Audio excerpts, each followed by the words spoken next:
हरे कृष्ण बच्चों, welcome back. Class 9 unit 3 या निर्देशांक ज्यामिति यानी कोऑर्डिनेट ज्योमेट्री हम कर रहे हैं। एक्सरसाइज 3.3 पे पहुंच गए हैं हम। और आज ये पहला दूसरा क्वेश्चन करके आज हम 3.3 को भी खत्म करेंगे और 3.3 खत्म होते ही हमारा कोऑर्डिनेट ज्योमेट्री यहाँ पर खत्म हो जाएगा, यानी हम थर्ड यूनिट खत्म कर लेंगे। ठीक है, यस। और नेक्स्ट वीडियो से आपको मिलेगा फोर्थ यूनिट के क्वेश्चंस। तो यहाँ पे जो पहला क्वेश्चन आपके पास देखो, यहाँ पर ये पहला क्वेश्चन और ये आपके पास यहाँ पे दूसरा क्वेश्चन। बहुत ही आसान क्वेश्चन है। अगर आप लोगों ने कारते तल यानी कार्टेशियन प्लेन को अगर आप लोगों ने समझ लिया है, एक्स एक्सिस को समझ गए हो, तो इनको करना आपके लिए बहुत ही ज़्यादा आसान है। लेकिन आपको ध्यान रखना है कि इनको समझना बहुत ज़रूरी है, क्योंकि आगे भी इसके बेसिस पे आपको कई यूनिट्स मिलते रहेंगे और जहाँ पर कि आपको इन सारी बातों के बेसिस पे आपको कई सवाल सॉल्व करना पड़ेगा। इसलिए इस बेसिक चीज़ों को समझना आपके लिए बहुत जरूरी है। ठीक है, तो देखते हैं पहला क्वेश्चन क्या कहते हैं। कहते हैं किस चतुर्थांश में या किस अक्ष पर ये जो बिंदु है, यानी देखो -2 4 3 -1 -1 0 1 2 -3 5, ये 5 बिंदु दी गई है। आपको बताना है इस कारते तल पर कि ये किस अक्ष पर स्थित है, यानी किस चतुर्थांश में स्थित है, आपको ये बताना है।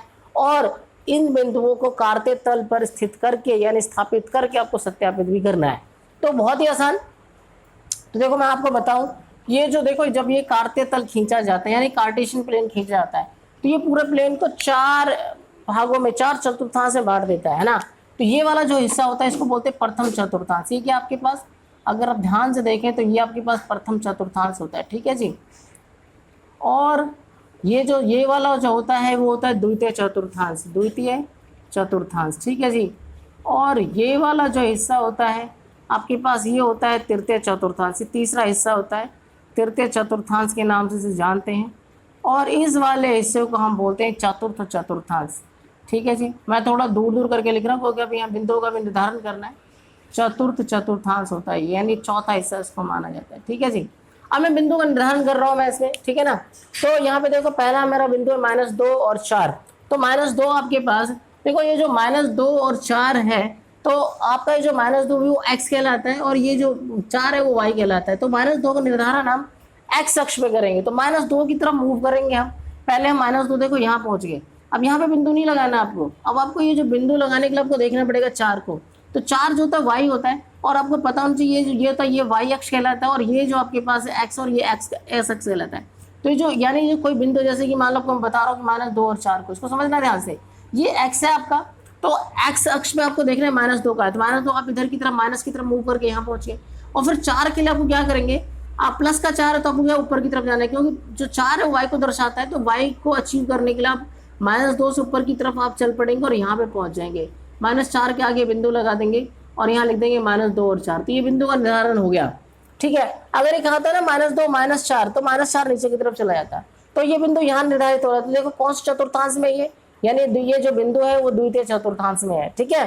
तो लास्ट में फाइनल आंसर की फॉर्म में आप ऐसे लिख भी सकते हैं कि -2 और 4 ही किस में है, द्वितीय चतुर्थांश में आ रहा है। ठीक है। तो इस तरीके से आप आंसर के फॉर्म में भी आप इसको लिख सकते हो। ठीक है। तो ये बाद में आप लिख लेना, मैं आप इस यहाँ पे बिंदु का निर्धारण कर रहा हूँ और बिंदु का निर्धारण जहाँ जहाँ होगा, तो अगर इस वाले क्वाड्रेंट में आ रहा तो वो बोल रहा है प्रथम, इस वाले तो द्वितीय, इस वाले में तृतीय और इस वाले में आ रहा तो चतुर्थांश बताना है। तो दूसरा पॉइंट है देखो आपके पास यहाँ पर, दूसरा जो पॉइंट है वो है 3 और -1। 3 और -1 पॉइंट की बात करें तो 3 देखो कहाँ है, तो x अक्ष पर 3 कहाँ ये रहा और -1 की तरफ जाना है तो आपको नीचे मूव करना पड़ेगा और -1 के आगे आपको डॉट लगाना पड़ेगा। तो ये हो गया 3 और -1। तो देखो कहाँ गया ये चतुर्थांश। तो ये जो -3 और -1 है वो चतुर्थांश का में स्थापित हो रहा है। ठीक है। अगला पॉइंट आपके पास -1 और 0, -1 और 0। तो -1 ये रहा और 0 बोला, तो 0 ना ऊपर जाएगा ना नीचे, तो यही बिंदु लग जाएगा। ये -1 और 0 है। तो ये देखो ये किसी चतुर्थांश में नहीं है, ये प्रथम द्वितीय तृतीय किसी चतुर्थांश में, ये कहाँ पर है, x अक्ष पर है। किस अक्ष पर है ये, x अक्ष पर। तो आप चलो मैं इसका लिखता भी चलता हूँ। तो यानी आपका जो दूसरा बिंदु आया था वो 3 और आपके पास ये जो -1 है ये आपका किस में आया था, चतुर्थांश में आया था। किस में, चतुर्थ में आ गया था। ठीक है जी, चतुर्थांश में। फिर आपके पास जो तीसरा पॉइंट है -1 0, ये किस में आ गया आपके पास, ये आ गया x अक्ष पर। किस पे, x अक्ष पर है। अच्छा, फिर अगला पॉइंट आपके पास 1 और 2, 1 ये रहा, ये देखो 1 और 2, तो 1 आपके पास ये रहा, 2 आपके पास यहाँ पे हो जाएगा 1 2। तो कौन सा चतुर्थांश में आ गया जी, 1 और 2 आ गया आपके पास प्रथम चतुर्थांश में। किसमें? प्रथम चतुर्थांश में। ठीक है जी। अच्छा, और इसके आगे क्या है आपके पास? -3 और 5। -3 आपके पास ये रहा देखो, और -5 कहाँ चला जाएगा? नीचे चला जाएगा आपके पास, ये यहाँ पे इसके आगे। तो इस तरीके से आप, और ये जो बिंदु था आपका कहाँ पे आ गया? तृतीय चतुर्थांश में। तो -3 -5 ये आपके पास तृतीय चतुर्थांश में है। ठीक है जी। तो इस तरीके से आप ये सारे बिंदुओं को आपने गाढ़ते तल पर निर्धारित किया, और उसका जवाब भी दिया आपने कि ये कौन से चतुर्थांश है या कौन से अक्ष पर है। तो इस तरीके से ये बहुत सिंपल है। आप किसी भी चतुर्थांश और किसी भी मतलब बिंदु को आप गाढ़ते तल पे स्थापित करके उसके चतुर्थांश को बता सकते हो, और ये आपको आना चाहिए, बिल्कुल बेसिक फंडामेंटल है। देखो फिर इस तरीके से आपके पास एक और सेकंड क्वेश्चन में आपके पास कहता है अक्षों पर दूरी का उपयुक्त एक एक लेकर नीचे सारणी में दिए गए बिंदु के तल पर इसे आलेखित करना है। तो फिर आपके पास देखो टेबल दिया -2 और 8। इस तरीके से ये ऊपर वाली जो लाइन है वो x को दर्शा रहा है, नीचे वाली जो लाइन है वो y को दर्शा रहा है, और फिर हमें इसे क्या करना है? इस बिंदु तल पर इसे क्या करना है? बिंदु तल पर आलेखित करना है। ठीक है। तो देखो पहले हम इस बिंदु को ले रहे हैं -2 और 8। अगर जब -2 रखा जाता है तो y की वैल्यू 8 आती है। तो ये जो बिंदु बन गया वो बन गया -2 और 8। तो -2 आपके पास देखो ये रहा, और 8 कहाँ चला जाएगा? यहाँ पे। तो ये जो बिंदु है वो यहाँ निर्धारित हो जाएगा आपके पास, ये -2 और 8 के नाम से। ठीक है जी। फिर अगला निर्धारित कर रहे हैं -1 और 7। तो -1 ये रहा, 7 ये रहा, आपका यहाँ निर्धारित हो जाएगा -1 और 7। ठीक है जी। फिर अगला अगर आपसे बात करें, कहता है x बराबर 0, तो 0 आपका यहाँ पे हो जाएगा, और y बराबर क्या? -1.25। तो -1.25 आपका यहाँ पे आ जाएगा। तो ये 0 और -1.25 है ना, इस बिंदु को आप दर्शा सकते हो 0 -1.25 के नाम से। ठीक है। 1 और 3, एक ये रहा, एक x अक्ष पे ये रहा, और 3 कहाँ चला जाएगा जी? यहाँ पे चला जाएगा, और 1 और 3 आप यहाँ निर्धारित कर सकते हो। फिर आपको 3 और -1 का मतलब 3, ये आपके प्लस का 3 है और ये माइनस का 1 है। तो कहाँ निर्धारित होगा? ये 3 ये रहा, और -1 आपका नीचे जाएगा, तो यहाँ पे आ जाएगा 3 और -1।